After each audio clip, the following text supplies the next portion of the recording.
Hello, I'm Dr. Kowalczyk. Welcome. Thank you for joining us today. I'm here with Clement Decrop, the author of The Idea Space, The Science of Awakening Your Non-Self. How are you doing today, Clem? I'm living life, Matt. How are you? Doing great. Nice. Glad to be here.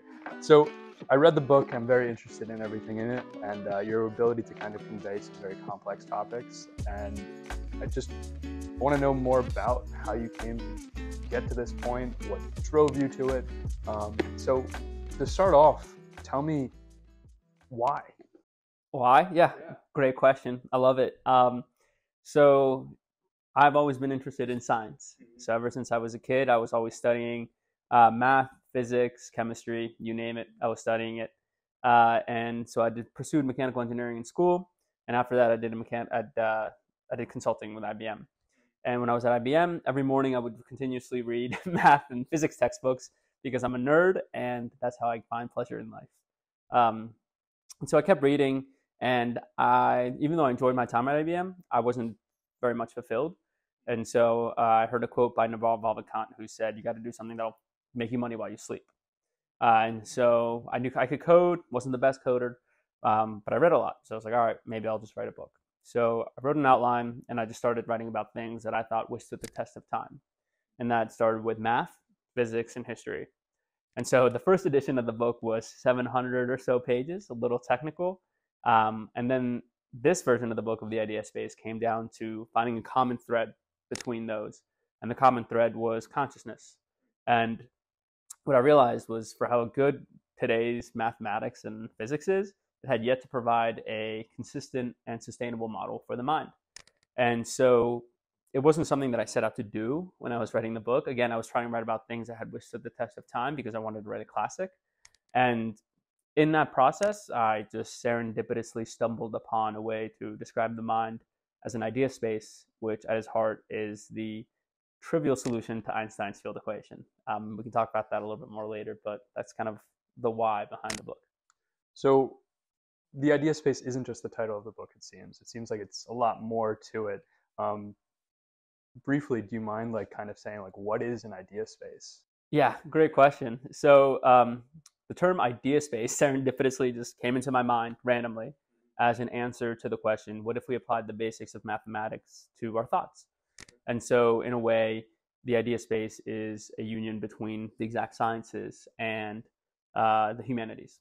And so an idea space is, again, a mental model for your mind. And so your idea space consists of your thoughts, emotions, sensations, and perceptions, and the null set. Thoughts are words, images, songs. Sensations are the classical five.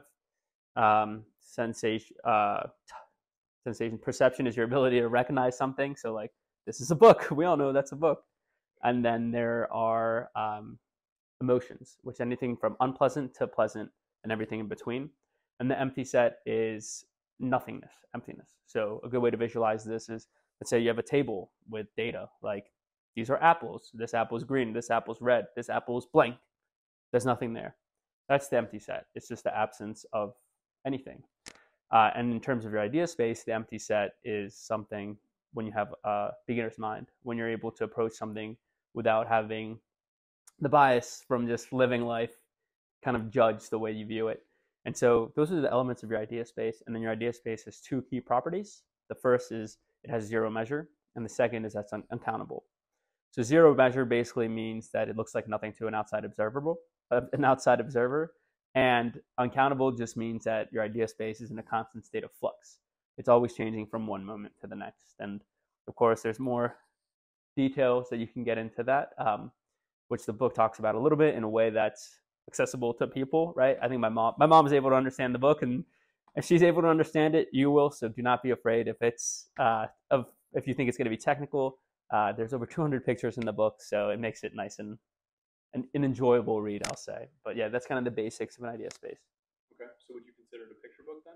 100% would consider it a picture book. Hell yeah, it's there's literally a picture on every page for the main content. So and owner Akin, who lives in Turkey, he's the man. He's my illustrator. I came up with all the concepts and the designs, and he really brought them to life, made them consistent with the brand. So I'm really thankful for him and his dedication to the project. So these illustrations, they're all yours then, right? Yes, so I came up with the original concepts and designs, and of course, there was a lot of inspiration from books that I had read. Um, but for me, I have this quote. I think you already know it. It's like, if a picture is worth 1,000 words, then an idea is worth 1,000 pictures. So that was kind of the key driving element behind the book. So with everything, it seems like it's got some links between like mindfulness as well as like consciousness as well, and definitely talking about like our emotions is a very hot topic right now. So uh, tell us more about how that kind of relates to physics. Yeah, of course. So there's a meditation teacher called Muninder G, and he said, if you want to understand your mind, sit down and observe it. Uh, and so that's kind of like the basis of mindfulness. And if you look at physics, chemistry, and biology in the science of objects, you'll find a very similar observational attitude where you want to observe something, you make a hypothesis, and then you test it through observations. And if your hypothesis is proven wrong, right? If the data says that, hey, we're going to reject this null hypothesis, then your hypothesis is wrong. But if you don't have, your data doesn't support the null hypothesis in a way, then you can't reject it. Then it'll stay. But you can never prove a hypothesis to be true, right? So there's a lot of similarities between mindfulness and physics. And so in the book, I talk about this in the framing of it. They have the science of objects, which is things we can measure, physics, biology, and chemistry. And then the science of the first person, which is applying that same observational attitude to the mind, to our thoughts, to our emotions. And that's where mindfulness comes in, because mindfulness is simply observing our thoughts as they arise, as they pass, and as both they arise and pass at the same time. So in the book, it really tries to give some sort of scientific foundation to meditation and meditation practices so that they aren't dismissed as woo-woo, as they often are in today's culture.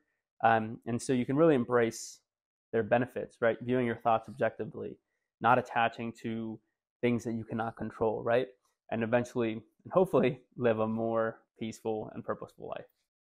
Okay, so I think that's very interesting. And I know you said the science of the first person. Is that something that you have kind of coined, or is that like a term that is commonly used? So, great question. I actually got that one from Douglas Harding and Richard Lang. So they're part of a mindfulness sect called the Headless Way. And I talk about this in a little bit in the book, but this is really an ineffable experience. You really just have to experience it for yourself. But it basically comes down to, imagine you have no head, and instead of where your head is, just seeing the world appear where your head is. And the point of that sort of technique is to answer the age-old koan, which is, what is your original face before your parents were born, right? And like with any koan, a koan is Japanese for public case, and it's a term, it's an exercise used by meditation teachers to create a sort of enlightenment instantaneously within a student. And it's an ineffable experience. So you're not supposed to be able to answer it with words. It's something you kind of just get, right? It's kind of like love. How do you describe love? You can't really do it. You just get it. And so the science of the first person, I heard it from them for the first time. And I was like, wow, that's beautiful. So I took it and I ran with it. And I was like, it just fit within the scheme I was working in. There's a good quote by Picasso. It's like, good artists copy, great artists steal. So yeah, that's where I came from with it. All right. So it seems like you have this wide array of knowledge when it comes to like mindfulness, physics, a lot of quotes of different like very well-known, well-to-do people. Where do you get all this information from, and how do you remember it? I have no idea. I read a lot, as you know. Like I said at the beginning, I'm a nerd. So every morning I wake up and I continuously read. So I started with math, moved to physics, and now I'm currently in my computer phase. So I started with semiconductors and then moved to digital circuit design, and now I'm moving into computer architecture, and the next book's on operating systems. So a lot of reading, right? Another good quote, this one by George R. R. Martin. I know you've been listening to the books, but he said, a person who reads lives 1,000 lives. A person who doesn't only lives one. And so I think reading is really the crux of it all. And like Naval said, who's founder of AngelList, he said there's two types of people in the world, those who read and those who don't. And so when you read, you just get to experience so many different lives that you normally wouldn't have before. So I think that's where I get all my information from, the books. Gotcha. No, I mean it's great because I mean it seems like you're very well invested into learning more and continuously growing your knowledge to share it with people. And reading the book, you definitely kind of continue that and bring in a lot of those quotes, just not to justify your information, but to further understand that people have these thoughts everywhere, right? Um, so tell me, is there's something in this book that you're just really interested in getting out there to the common people? Oh, the whole book. Yeah, the whole thing. Oh, no, I mean, so the book hits on a lot of different. Uh, so the book is threaded by something called veils of illusion. And so in your idea space, there's 4 types of ideas, right? There's known knowns. These are things that you know for sure to be true. Like an apple is red. Sometimes some of them are green, whatever, but like you get the point. Then you have known unknowns, which are like variables. So for example, what is the gravitational constant on Earth, right? It's called G. Someone smart figured it out. It's 9.81 meters per second squared, which is units for acceleration. Then there are unknown knowns, which are things only you know and no one else knows. So like, what color underwear are you wearing right now? Hopefully only you know that and no one else knows. And this concept applies to things outside just ourselves, right? Like if you have a black hole, right, there's information inside the black hole that can't escape. And the last one is unknown unknowns, things you don't even know you don't know. A good example of this is gravity, right? So before Isaac Newton brought forth the idea of gravity, did it exist, right? And the only conclusion is no, right? Because gravity is more of a scientific theory. It's an idea, right?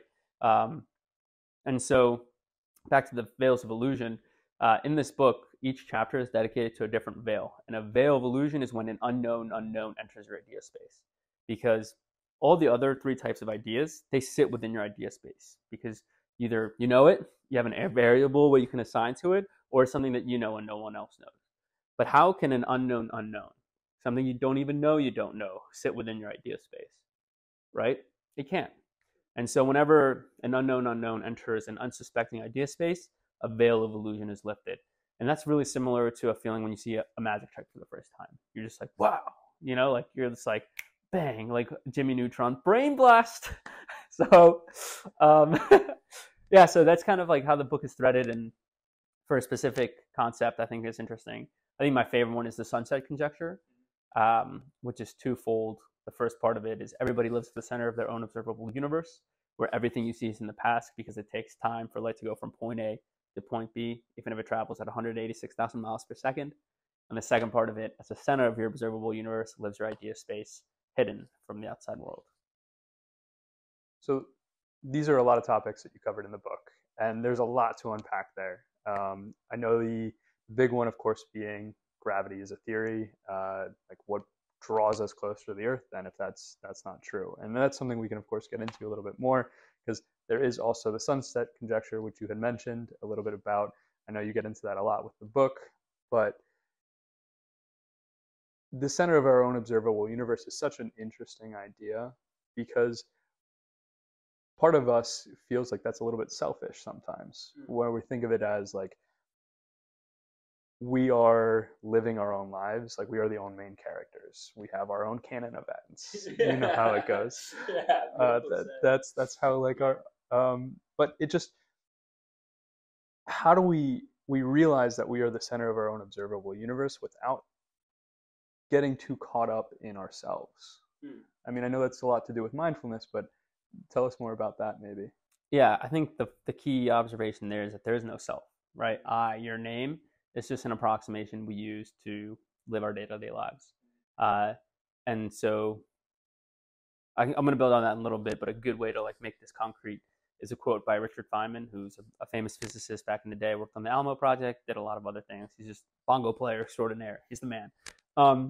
But he had a quote where he's like, what is a chair, right? Atoms are evaporating it from time to time, some of it paint, some of it chair. So to be able to precisely say what is a chair is impossible. So in order to make sense of this world, we deal with everything in terms of idealizations and approximations.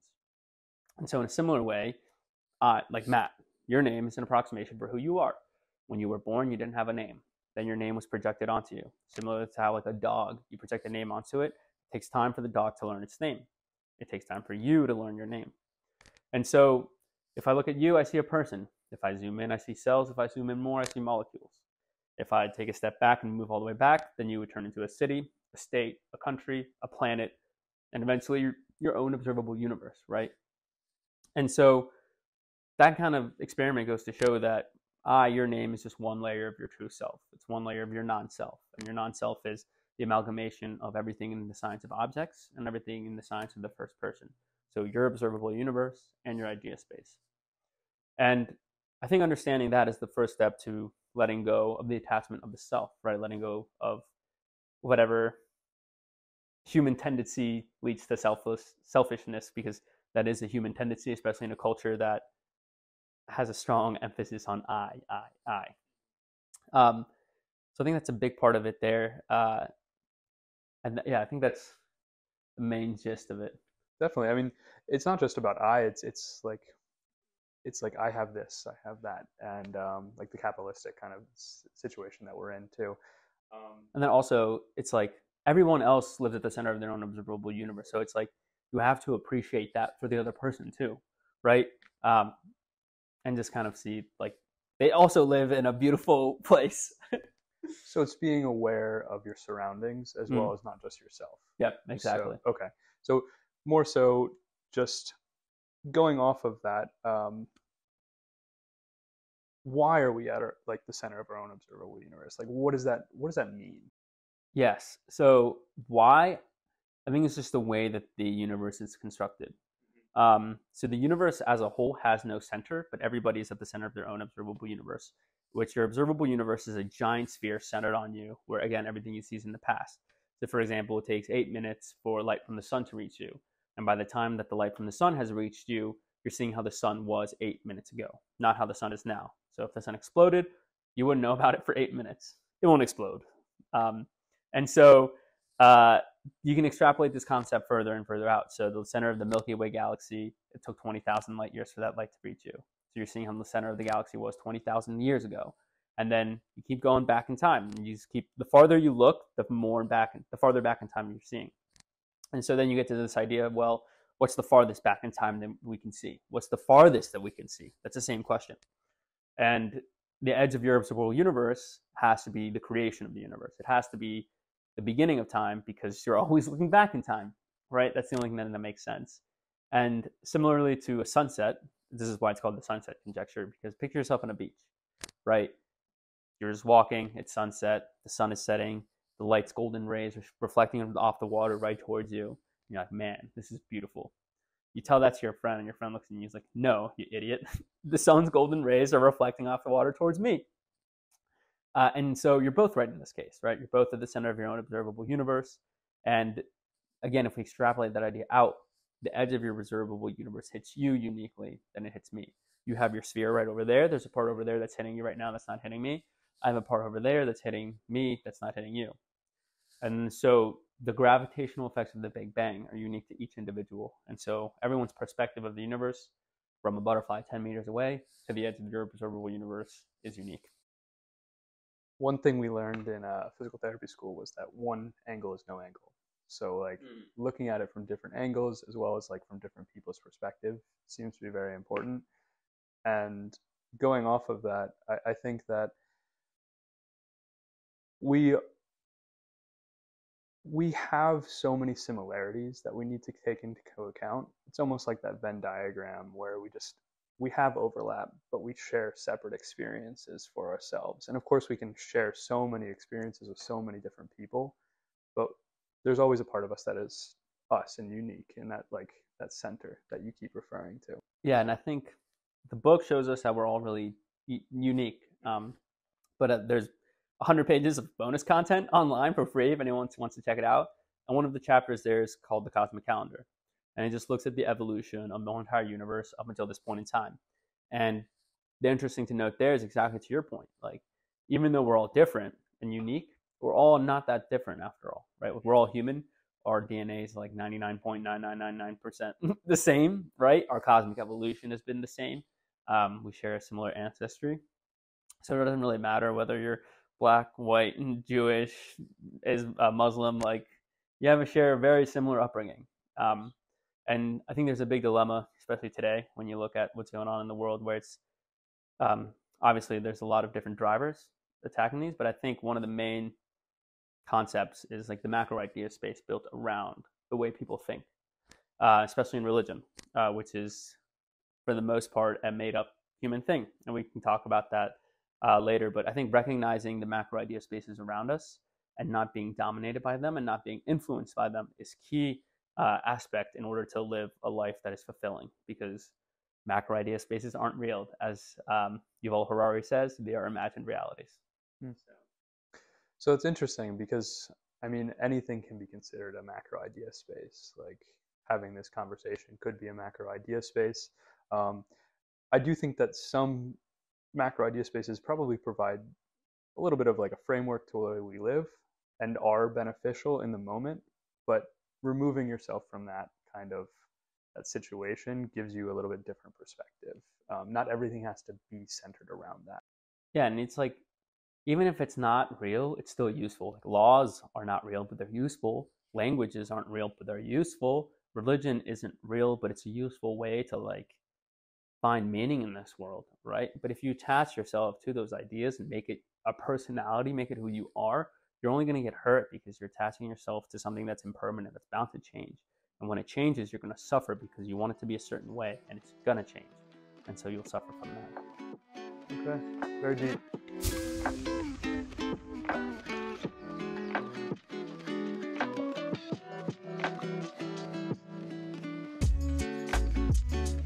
So my next question to you has to deal with the accessibility of this book.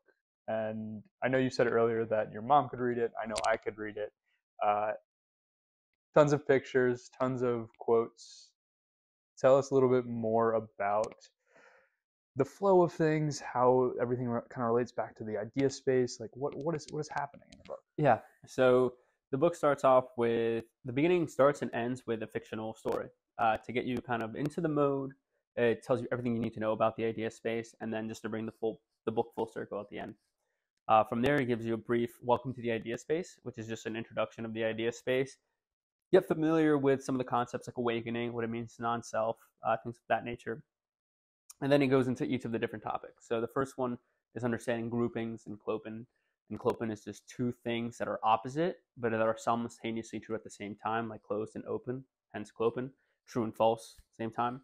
Then we go into uncountability and impermanence.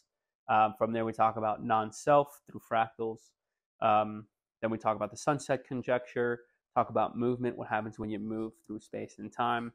Talk a little bit about the clopen reality of nature, talking about particle wave duality in a way that's very understandable. And then we discuss imagined realities, which are things that are only real because we believe them to be real, like words, money, things of that nature. And then, like I said, the book ends with the return of the magician, an homage to the Lord of the Rings, one of the greatest trilogies of all time. I rewatched it recently, and it still holds up. The VFX are incredible, and the storyline, obviously. Yeah, but that's kind of like the way the book is laid out. Okay. And it seems like there's just way too much to cover right now.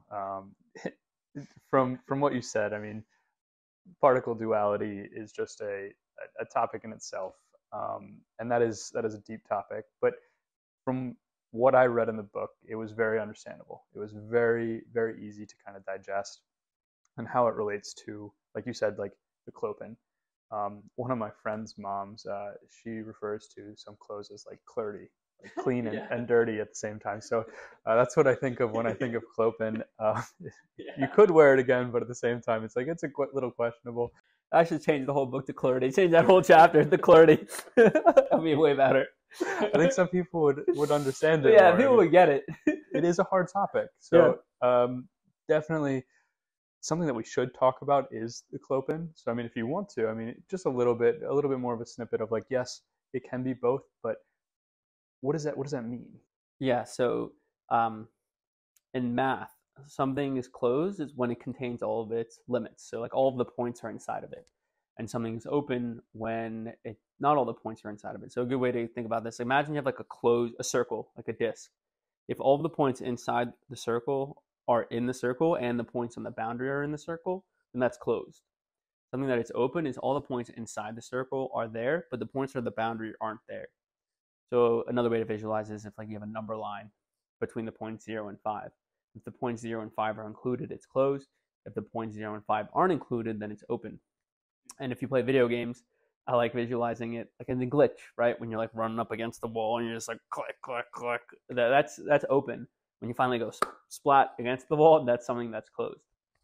And so when you have a grouping of something, it is inherently clopen, which means it's open and closed at the same time. And this is, I feel, I don't want to get too much in the weeds on this just because it's one of these concepts that's better illustrated with illustrations. But it revolves around taking away the null set from a space. Because again, I won't go too much into it because I feel like it will dissuade people from getting into it. But it's a beautiful concept because it shows us that something can be open and closed at the same time. So going back to that video game example, the person will be running up against the wall and not moving anywhere, but at the same time, he'll go splat. Both those things hold true at the same time. And this is really powerful for us because a lot of times when we think about ideas and a certain way we view the world, we think of something as important, and it's important related to us. And there's a good quote, as soon as something is deemed as important, it becomes a nest, right? You hold on to it. And when you attach to it, you'll suffer because it's bound to change. And so Clement allows you to see the other side of the coin, right? So while your opinion may be true, the other side of the coin may also be true, right? And that allows you to live in a more open way because, or more clopen way, because it allows you to not take yourself as seriously, which is really important to do in life, because life is a comedy, and just live with a more open heart. Okay. So it gives you that second perspective, or that like exactly. third party kind of idea. Yep. And that kind of seems to go back to that non-self as well, and it almost all kind of creates that connection. So it seems like that's where some of the connection to mindfulness comes in, where there is like, some people don't view it that way. Like they think physics is such a separate entity than the mind. Yeah, and I think that's kind of the beauty of the book, where it kind of bridges the gap between the two. Like, for example, with Clement, it's synonymous with non-duality, right? I think Alan Watts has a good quote, which I'm going to butcher, but it's like, a box within a box is not a box. I don't know. Alan Watts is a crazy guy. I love the man. But I just can't, like, some of his bars are just out there. It's in the book. I had to copy it down, but that's not one of them I can't remember. I can't remember all of them, see? But yeah, it's like, so like you have Clement relates to non-duality. You have impermanence, right? Things are always changing. That relates to uncountability. Non-self relates with fractals, right? And so it's just, again, just giving it a more concrete foundation. So like that, people who are skeptical of mindfulness and meditation are able to view it through a more logical lens. People who do have a practice are able to deepen their practice through a more thorough and rigorous understanding. And then just make it more accessible to everybody. Like, I think a child could read this book, to be honest, and understand it. Just because of all the illustrations. And it took a long time to edit it to a point where it is kind of flowy and understandable. Speaking of children, there is a couple references in the book to, like, say, some Pokemon, or just to make it understandable to somebody else, and keep a lighthearted kind of atmosphere to it that doesn't make it feel like a textbook. Because, I mean, when people view physics, it's like, wow, like, I'm not going to understand this. There's no point in picking it up. But I think just that alone allows it to be a little bit more relatable, and it allows people to just kind of grasp these ideas that you're trying to say. Yeah, and I think I was reading one of the reviews, which I know it's not a good thing to do, but I was reading one of the reviews, and someone wrote, like, wow, the way that the illustrations and the way everything was explained was so good. And obviously I'm biased towards this review because it makes me look good, but he was like saying, the person who reviewed it was said, like, I've tried reading this in like physics books or like online, and I had a tough time understanding some of these constants like clopin and non-duality. And they were like, "Oh, I'm thankful for the book because the book explained it in a way that just made sense." So I'm happy. It was like in my mind, like I had to describe it in a way that I would understand it because I know if I didn't understand it, then someone else wouldn't understand it. And so that's kind of the approach I took for that. Okay, so going off of that, then, who do you feel like this book is for?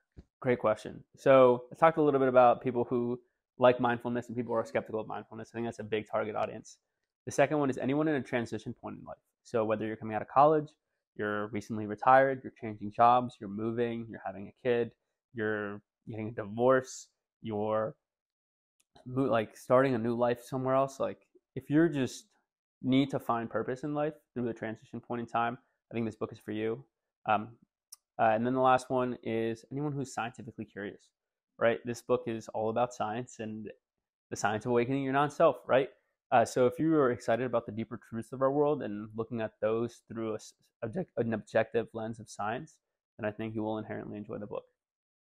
Awesome. I mean, I definitely enjoyed the book. I don't feel like I'm entirely in this field, but still relatable, which was great. Um, and a lot of people are going through this transition points in life, no matter what part of the life they're in. Something is always happening.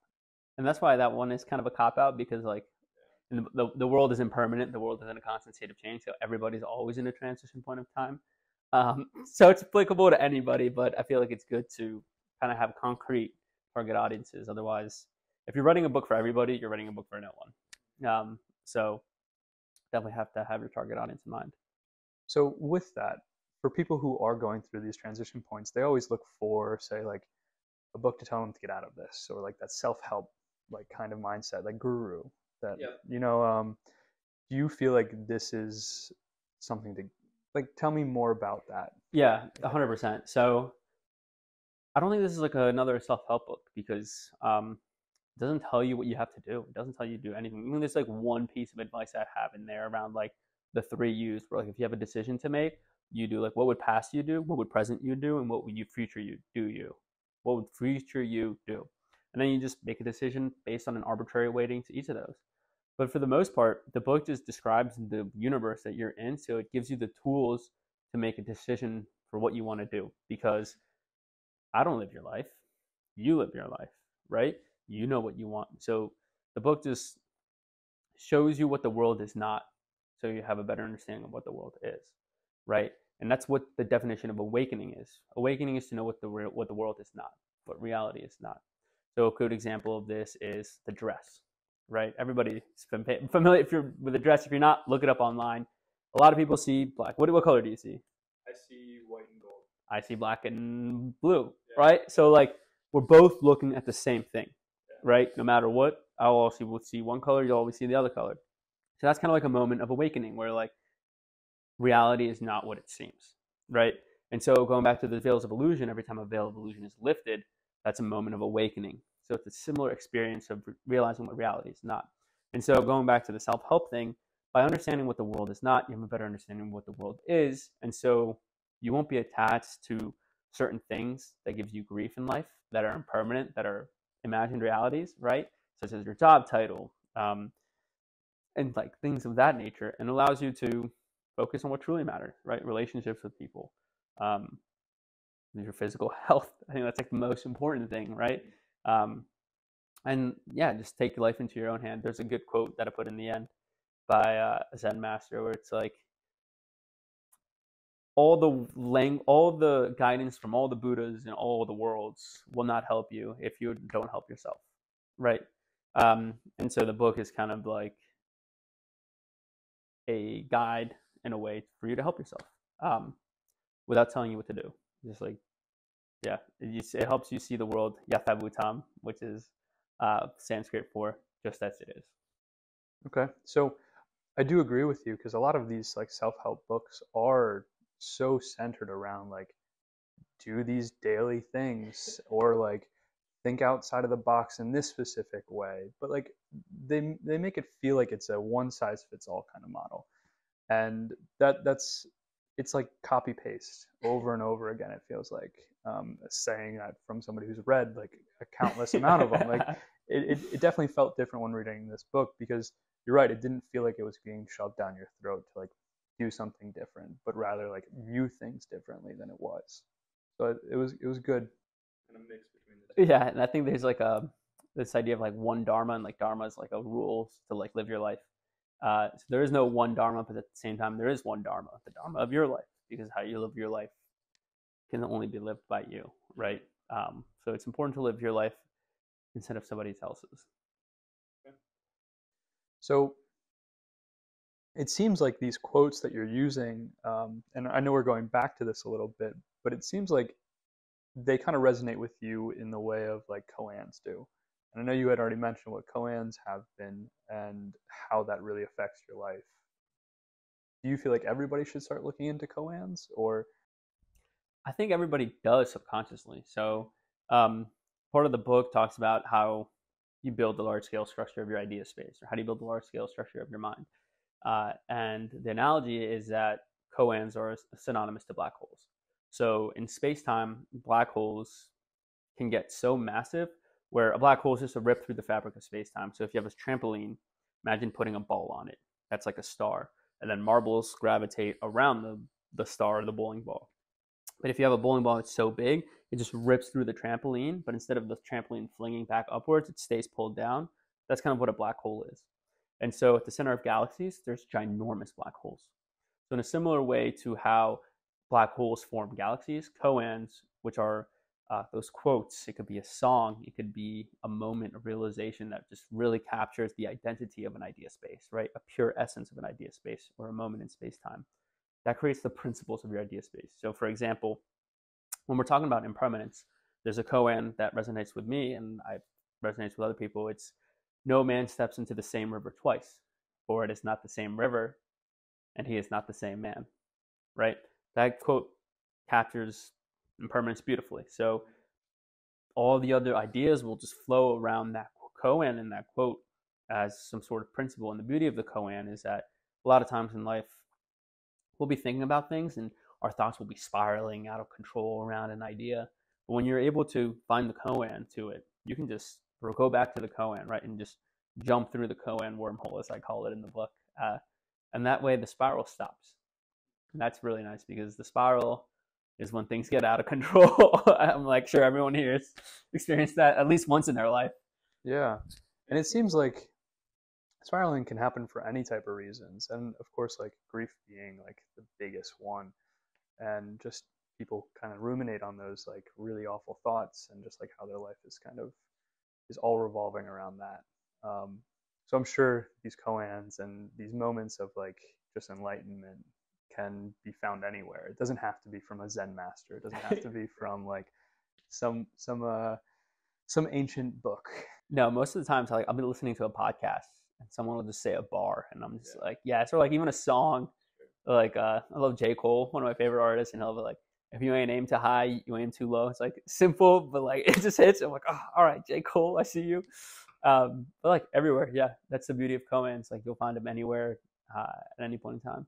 And it seems like you're kind of very versatile in your what you surround yourself with, right? I mean, you've got some rappers as well as like just basketball influence and just physics and anything you can really kind of relate to, but you find the deeper meaning in it, which is very impressive for somebody, and you take what's necessary.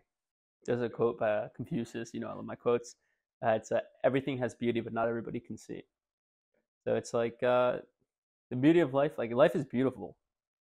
It's like, what is this? No one knows, but it's beautiful. And just being able to see the beauty of life makes life worth living. Yeah, so that's why like you have to appreciate like science is an art. Like in this as much of an art as like a basketball player. Like when you see LeBron James, it's like a craft. That man works on his craft and he's the GOAT for a reason.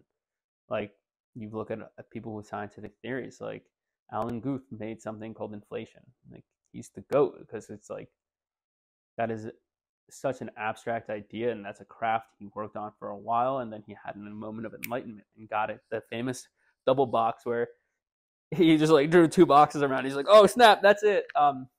And I'm sure like everybody in life, like if you view whatever you're working on as a craft that you want to get better at, that's kind of where you find the beauty in it, even though it's extremely frustrating at times.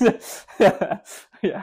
I think some people do find the beauty in it, but they sell themselves short, and that they stop too soon, and they don't follow those dreams and those aspirations that they always dreamed of. Some people don't even start, right? Yeah. People like overestimate a challenge and underestimate themselves a lot. That's what I found. And like, you just got to start. I think it's taking that leap of faith in yourself, and I think you and I definitely have done that in the past and have continued to do that. And it just goes to show that you just got to keep doing it, and until you get to that point where you're like, I am where I want to be, or I'm moving towards what I want to be. It's kind of that world line that you've referred to. I don't know if you want to talk about that really quick. Yeah, I mean, it's like, I think you hit the nail on the head, right? Like, if you don't bet on yourself, no one else is going to bet on you.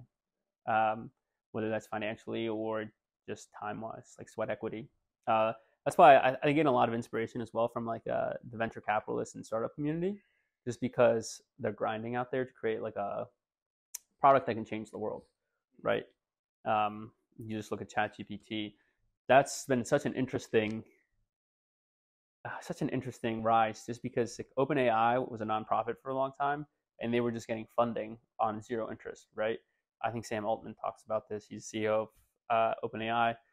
Talks about how a zero interest kind of startup loan like created OpenAI and allowed it to flourish to create ChatGPT, which is like the next iPhone, the next internet. It's hard to like judge because we're in the midst of it, but it's big, and obviously everybody's using it. I saw a thing today on the TV while I was picking up my suit for the Gala tomorrow, that they're about to do like $1 billion revenue in 2023. Like, yeah, 0 to 1. Talk about 0 to 1, but like obviously behind it, I was listening. He was on Joe Rogan the other day, and he just talks about they've been working on this since like 2015, 2016, and so while it looks like it's something that's like night and day, it's a continuous grind. And like for him, I'm sure he finds his art in it. He finds his craft in it, and I think it just goes back to that. Yeah, I agree with that. I mean, people don't realize the work that goes behind the scenes. And I think you've done a really good job of just like creating this ecosystem of like different things that go around the brand. I know you talked about the Gala a little bit, but you also have like these meditation mindfulness cards. You've got pretty much these illustrations that you've designed yourself, and you're not just pulling stock images. You're using so much of what you have and have continued to create this perfect representation of what you're trying to show here. Right. Yeah, and I think in order to be creative, you got to create something. I think that's something I learned in my patenting days. Just like being creative is something everybody wants to do, and I think everybody is good at inherently. The key is like finding what you want to be creative in, right? And I think with me, patenting showed me how to come up with solutions to problems that needed solving, and like how to describe the solution in a way that was understandable to people, right? So I think that helped build a good foundation that I was able to continue working on with the book, and talking about physics ideas that are complicated. Talk about how does like social economic problems or social economic issues that normally would be looked at through a psychological lens, talking about that through a more physical lens. And I think that would, to me, the macro idea space stuff is really like a starting point to open the discussion about a whole new way we can talk about these subjects in a way that's objective. That way we're talking about ideas for the ideas themselves without attaching ourselves to the ideas. That way it's not personal anymore, right? And I think that will just open up conversations, and hopefully in the world of AI lead us to a different place than we are today. So you've mentioned AI a couple times. I have. And I also know that AI gave you a quote on the back of your book. Yes, ChatGPT gave you a phenomenal quote. So did you plug that in yourself, or did it read your book? Tell me. Yeah, so there's a couple plugins on ChatGPT. One of them is ask upload your PDF. So I uploaded a PDF of my book, and I was like, give me a literary review for this book. And it popped it out, and I was like, all right, I'm taking it. And I just put it on the back. So yeah, I love AI. I love tech. Like I said, I read about computers a good amount. And it's just a fascinating field. It'll be interesting to see where it goes in the future. There's like any tech, it's like the iPhone. The iPhone is great. I love it. But at the same time, it definitely has downsides. Like all things have pros and cons. And it's a matter of making sure that the pros are net positive on the cons in a way that doesn't that isn't disproportionate to a class or a group of people. Because it's like if you have like 1% of people who are just like winning with AI, like 99% are just like not winning. Not saying that's going to happen. Like I'm a pro AI guy. I'm a believer in it just because it's like at the end of the day, ones and zeros. It's a computer. Even though it's kind of a black boxy and like exactly how it goes, it's at the end of the day, it's a bunch of matrices, and it's just a lot of math. That's just under the hood. So it's interesting. People that are doing it are super smart, and I'm super thankful for that. And it'll be excited to see where it goes. Personally, I definitely see it going into everything. It just, we won't have a day, like we will have a day where it's just a part of our lives so seamlessly that we won't even think about it. Just like how Alexa and Siri have just kind of integrated into a lot of different homes. I mean, it's like, hey Alexa, just tell me what the weather is, and people don't realize that's already AI. And people don't use ChatGPT, which is great. It's like, imagine not using Google when Google came out. I think Andros Karpathy, who is like a big name in the tech industry, he works at OpenAI now, building the next Jarvis, he says. I would love to see it, see what he's working on. But he says it's like the AI stuff is more of like the next operating model, right? Operating system. And I think he's right in a way where it'll be interesting to see how it goes, especially now you have ginormous data centers, like ginormous. And just like, I remember I was reading Computer Architecture by David Henderson and John Hennessy. And in it, they're talking about how servers work, right? So you have like a rack. You have a server that's in a rack, and you have 80 servers in a rack. And then you have an array, which is like 40 to 80 different racks. So you have a lot of servers in one space. And the latency, like the time it takes to share information within a rack is like nanoseconds, very fast. Within a rack itself, it's like microseconds. And then within the array, it's like a couple more microseconds. So just for reference, like a nanosecond times 10 to the negative 9. So you're saying you're getting billions of executions a second. Billions a second. Same thing on your computers that you have today and your camera you have today. Like it's just very fast. And so I think combining the speed at which computers are able to compute with the amount of data computers are able to compute, I think that's what made AI possible. And it's cool because everything builds on top of each other. So as long as you have a good foundation, you keep building up. But then that presents a scary thing because will we forget how to build those foundations? So it'll be interesting to be on the lookout for. And it seems like we just continue to progress into this field more and more efforts are going towards it, just because that's what seems like the way of the future is. And of course, we can continue talking about AI all day. Yeah, we could. Because I mean, we both use it all the time, every day. I know your book was written way before any of this was even kind of a concept, or at least ChatGPT hadn't come out at the time. But it is cool that like you get to plug it into the program now and see what it's like to kind of like get a second, like not a second opinion, but a totally unbiased opinion that is just away from the human culture, and it's very interesting. Yeah, and it's nice because like for the book, I used it for some of the editing actually. So when I first wrote the book, it didn't exist, and so like I said, the first copy was like 700 pages, and then my editor, Hal Clifford, who's the man, he did David Goggins' book, Can't Hurt Me, and he also did Chipotle's XCO's book. So he's the GOAT, great dude. But when he came back to me with some comments, some of them were hard. Like, okay, how do I address this? How do I address this efficiently, and how do I address this concisely? And so some of the times I would just copy paste my text into ChatGPT, copy paste his comment, and be like, hey, based on the way I worded this in my editor's comments, how would you summarize this in a concise way? And ChatGPT was like, that's a great point by your editor. Let me try this option. And then obviously, like with anything, you tweak it to make it your own, make sure it fits, and then put it in.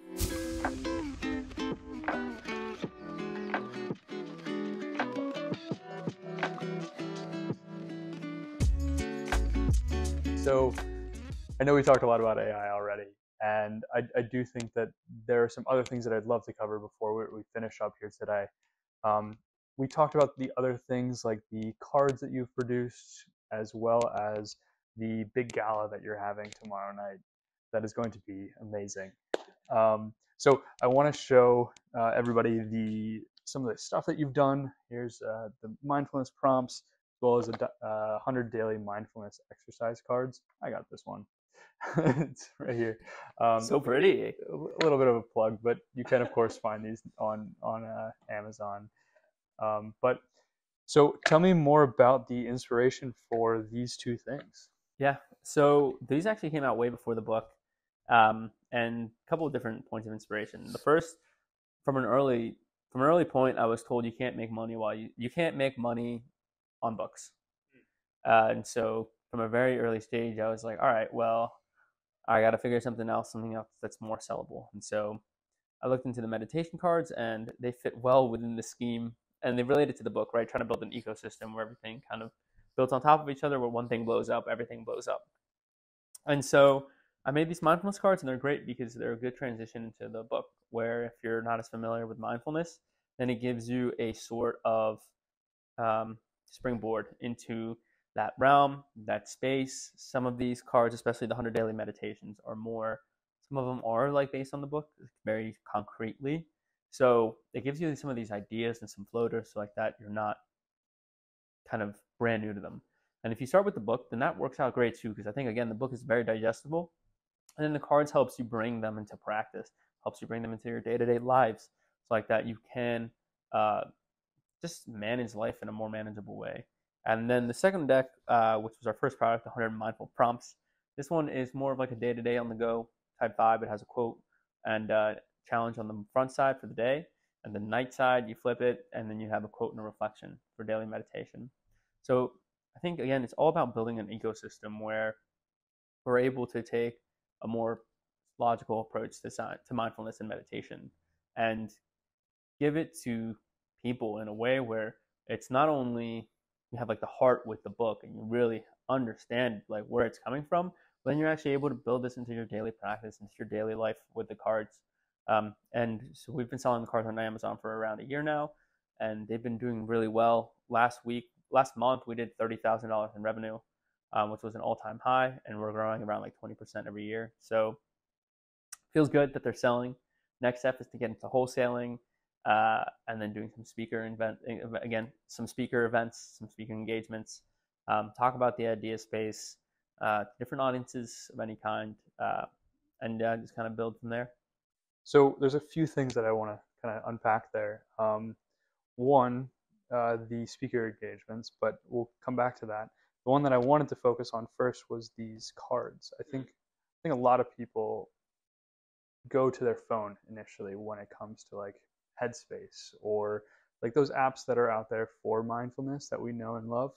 I've used it so much already, but I think this kind of gets us away from going to our phone the first thing in the morning or the first thing in the evening when it's like, hey, this is what you should be thinking about, because our phone is associated with so much already, and I think this kind of pulls away from that, and it's just like it's one less thing that's just on our phones or just easily accessible, and you're like, you have to deliberately go out there and say like, I'm being mindful to go and find this card. I'm being mindful to go and like pull it out and think about it.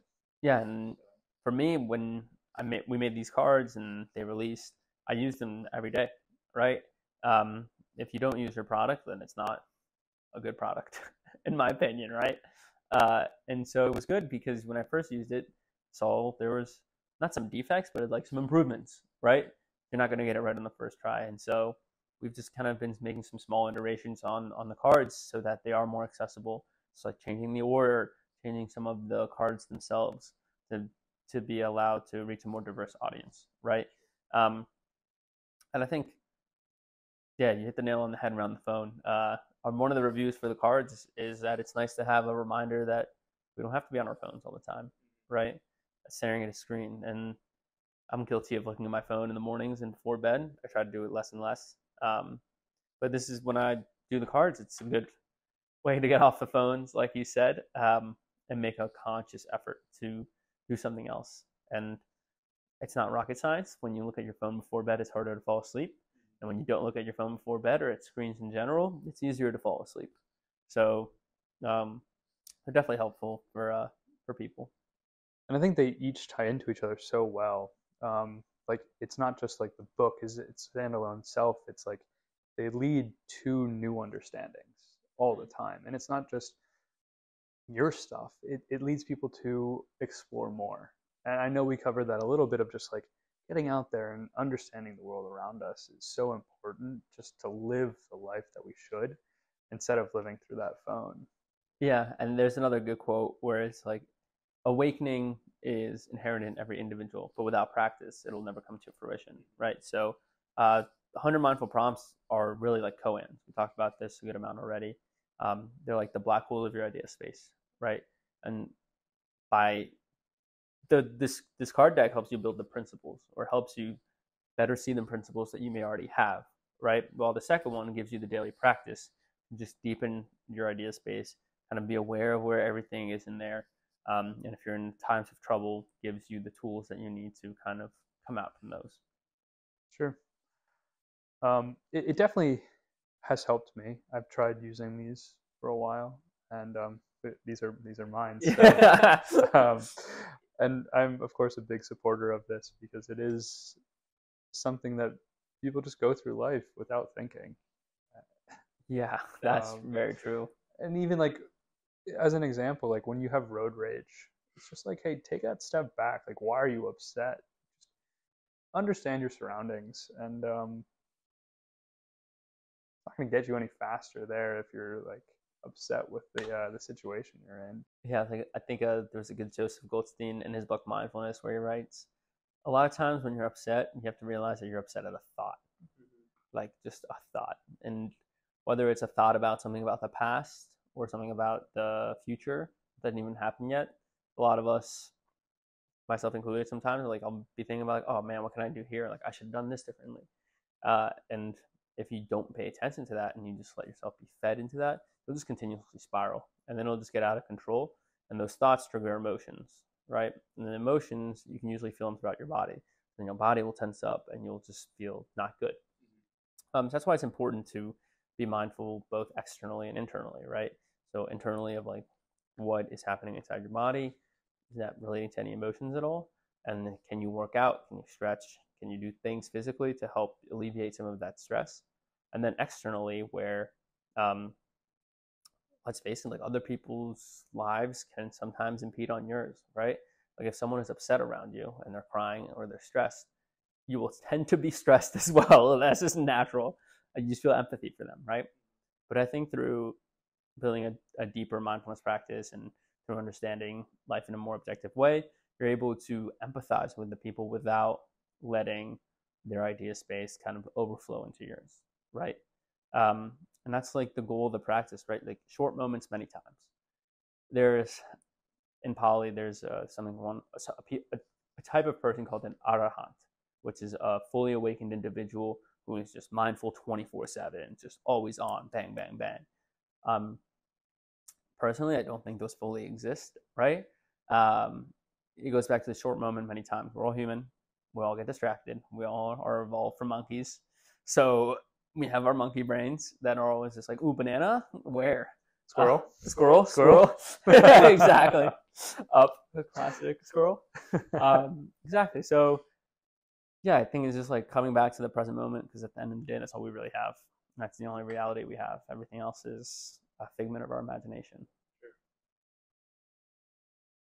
There was so much there that like just really kind of I'm sure connected with a lot of people. And I know before we have talked about how emotions really kind of like put a haze over us. Tint on your idea space. Tint on that idea space, right? So like we interpret things a little bit through, like if we're viewing through like a blue screen for like some type of happiness or whatever emotion you associate with that.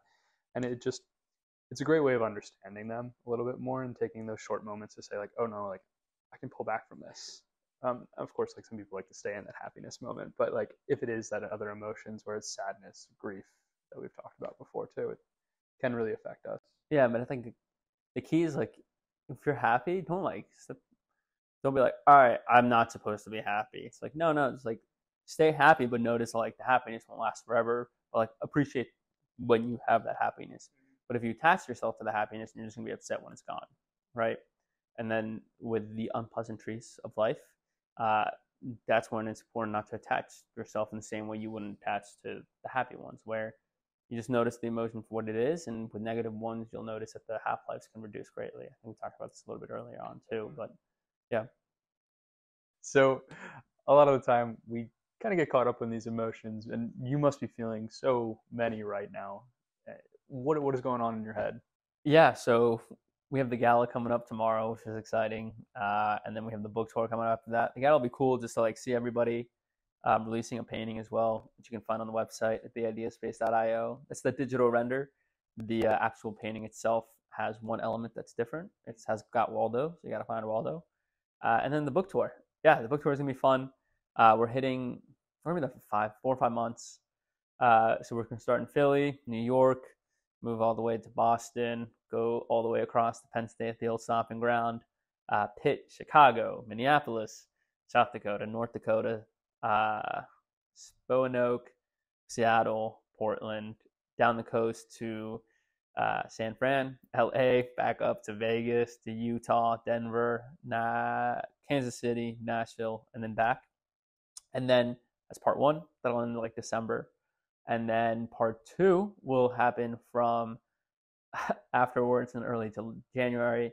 We'll go back from Phoenix across to Austin, hit Texas hard, Atlanta, move up through those areas, South Carolina, North Carolina, Washington, D.C., and then back home. So a lot is happening in the next couple months. It's a lot to wrap my head around.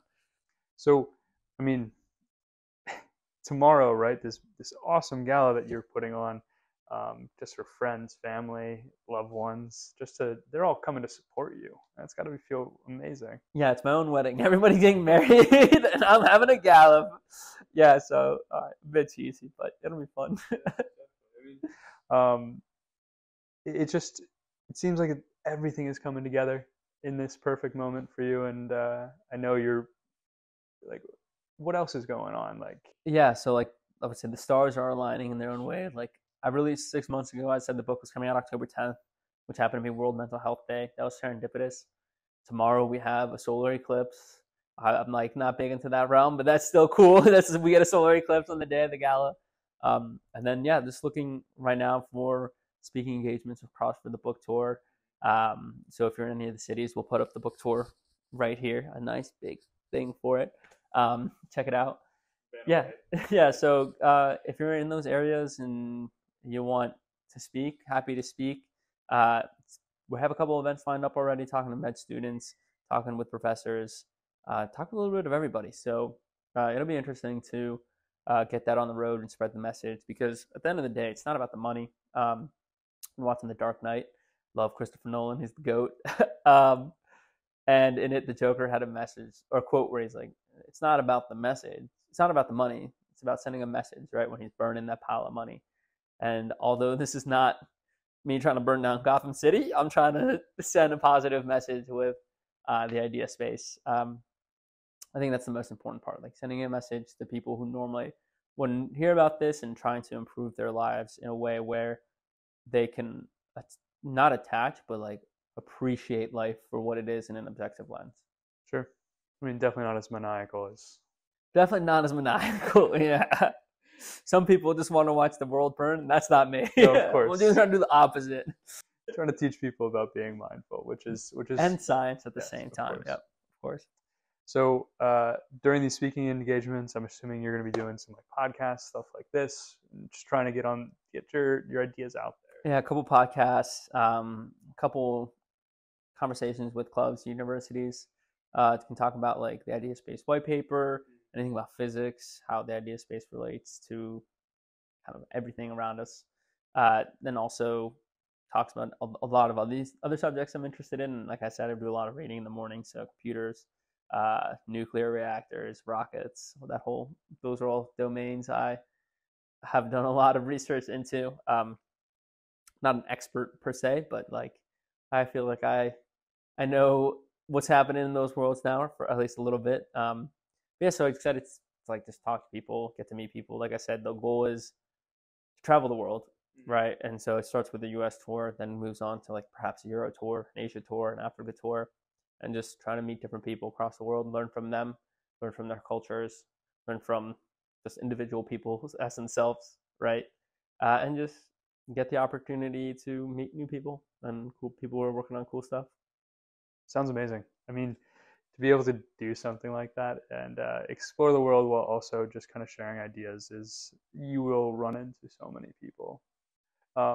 If somebody wanted to reach out to you, like, you have some contact information on your site.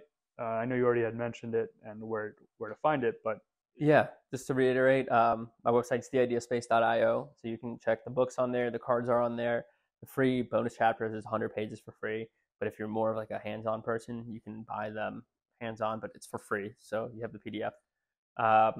There's all the good stuff is on the website. If you want to contact me, you can do it on there. Also on Twitter at Clement Decrop. That's most. It's a little cheesy, but it's one of my favorite platforms to be on. So yeah, hit me up on there.